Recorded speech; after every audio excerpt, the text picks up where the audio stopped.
reading from essay number 6 in the Fractured and Holistic Futures Critical Essays on Civilization, Utopia, and Transformation, Volume 1.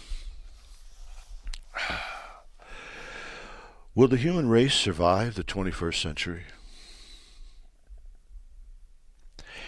In 2006, Stephen Hawking, the theoretical physicist, professor of mathematics, and best-selling author of A Brief History of Time, posed a question on Yahoo Public. Essentially, Dr. Hawking questioned whether humankind will survive the 21st century. Quote, in a world that is in chaos politically, socially, and environmentally, how can the human race sustain another 100 years? End of quote. This question asks us to critically examine fundamental assumptions concerning the future of the human race and life on planet Earth. To assume that humankind will somehow survive the next 100 years without specifically addressing the grave global crisis that threaten the future could be a fatal assumption indeed. One way to begin to answer Professor Hawking's question is to ask why humankind would not survive the next 100 years. In other words, what are the most likely scenarios of human mass destruction that depict how civilization and life on planet Earth could be exterminated?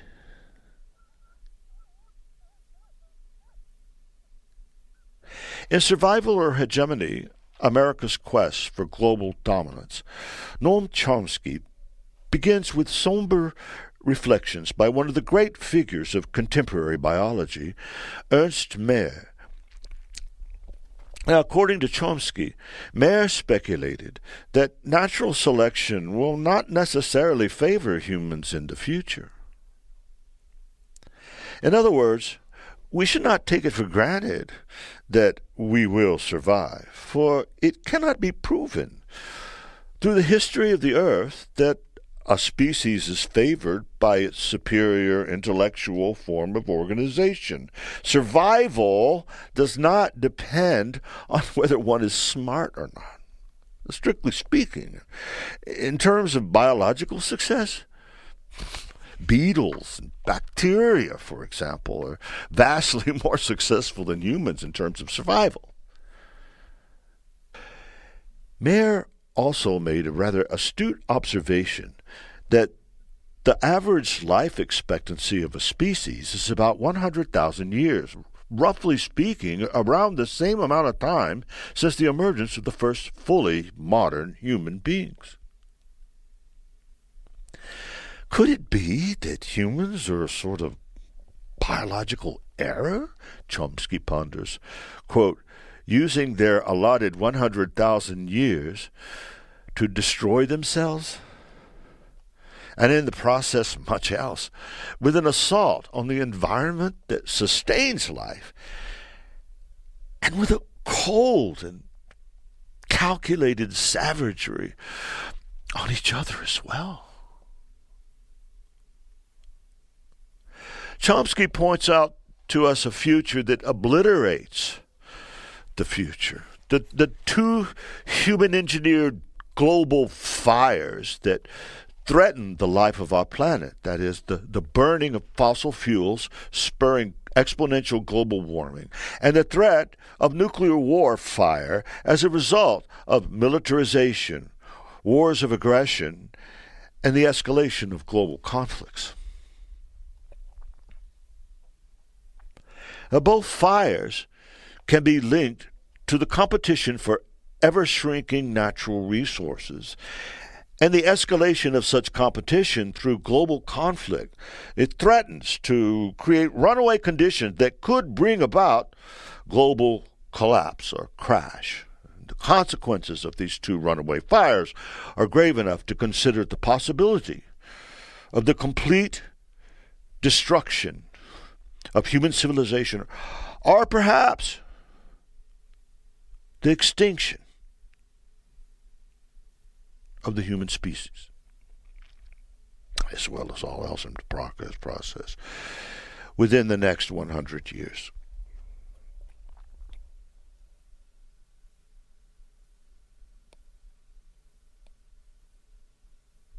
As Chomsky illustrates throughout his book, it is truly a question of survival or hegemony, for both will not do.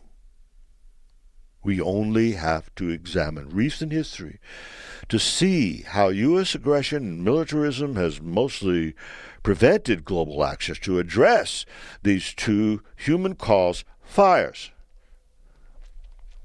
For example, in the early fall of 2002, even after obtaining new information revealing just how close the U.S. and USSR came to all-out nuclear war during the Cuban Missile Crisis, the Bush administration nevertheless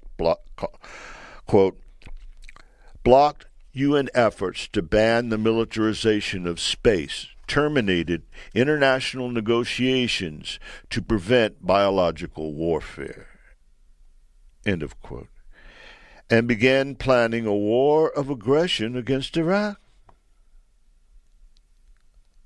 Furthermore, aside from these militarist policies and displays of hubris and flagrant contempt for international law, empire, in the age of Bush, quote, persisted in undermining international efforts to reduce threats to the environment that are recognized to be severe, end of quote. Instead, Bush's climate change science program did not, quote, consider the likelihood suggested by a growing body of evidence that the short-term warming changes it ignores will trigger an abrupt, non-linear process, end of quote. These displays of hubris are symptomatic of a collapsing empire in denial of its demise, acts of desperation to maintain global hegemony and relevance. Hence, it's not sheer coincidence that these phenomena occurred while the Bush administration pushed its revolutionary national security strategy, which declares its right to, quote, resort to force to eliminate any perceived challenge to U.S. global hegemony, which is to be permanent, end of quote. So this national security strategy is essentially Bush's doctrine of preventative war, in which the U.S. reserves the right to wage war, whether conventionally or more times than not unconventionally, on any country it chooses, simply because that country is perceived to represent a threat to U.S. international business interests and global hegemony, regardless of international law or Nuremberg principles or United Nations Charter or Geneva Conventions. So, this, as Chomsky points out, preventative war automatically falls, quote, within the category of war crimes, end of quote.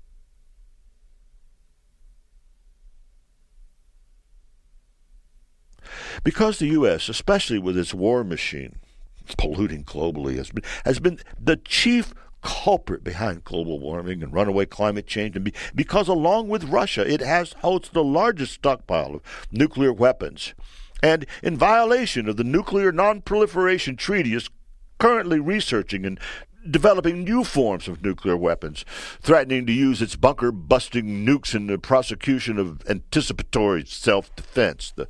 The doctrine of preventative war through preemptive strikes represents a declaration of war upon the world and a serious threat to the future of humankind.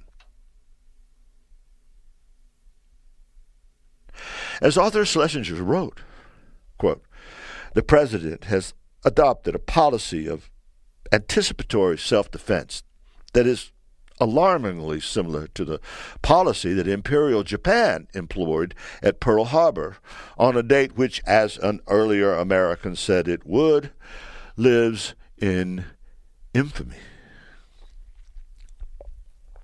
Franklin D. Roosevelt was right. But today, it is we Americans who live in infamy.